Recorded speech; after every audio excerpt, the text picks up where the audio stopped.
Mister Jairam, खरं तर मला कळत नाही मी काय रिॲक्ट करावं. तुम्ही आजवरची जबाबदारी तुम्हाला दिली ती योग्य तऱ्हेने पार पाडली. आपल्या कंपनीच्या जुन्या क्लायंट्सला तुम्ही परत आणलत. एडीएमची पहिली टूर तुम्ही यशस्वी करून दाखवली. तुमच्या मेहनतीमुळे तुम्ही प्रमोशनही मिळवलं. पण त्यासाठी अर्थात तुमचं कौतुक वाटतं. तुमच्यावर विश्वासही आहे, पण तरीही तुम्ही घेतलेला हा निर्णय मला पटला नाही. तुम्हाला कल्पना याची जयराम की ही खूप मोठी रिस्क आहे.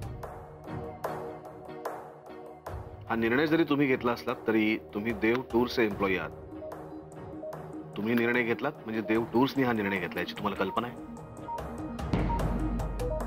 हो सर, पण त्यानंतर मी मान्य मला तुम्ही आऊंशी बोललात. आऊने मला हे सांगितलंच होतं. पण माझा मुद्दा हा आहे की तुम्ही ते नंतर आऊला सांगितलं. हे बघा, मला मान्य आहे मिस्टर जयराम की कंपनीच्या बाबतीतले काही निर्णय हे प्रमोशन झाल्यानंतर तुमचे तुम्ही घेऊ शकता. तो अधिकार आहे तुमचा आणि तेवढा विश्वासही आहे तुमचा. हा प्रोजेक्ट हा खूप मोठा आणि गंभीर निर्णय आहे. मला कळत नाही की तुम्ही असं कसं केलं. एकतर तुम्हाला याचं गांभीर्य कळलं नाही किंवा ते कळलं जरी असलं तरी तुम्ही खूप उत्साहात हा निर्णय घेतला.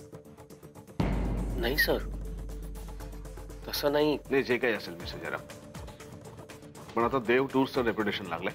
काहीही झालं तरी सुद्धा कंपनीचं नाव खराब होतं. लोक आपल्याकडे वेळ कमी होता हे बघणार नाहीत. ते हेच बघणार की देव टूर्स हे काम करू शकले नाही.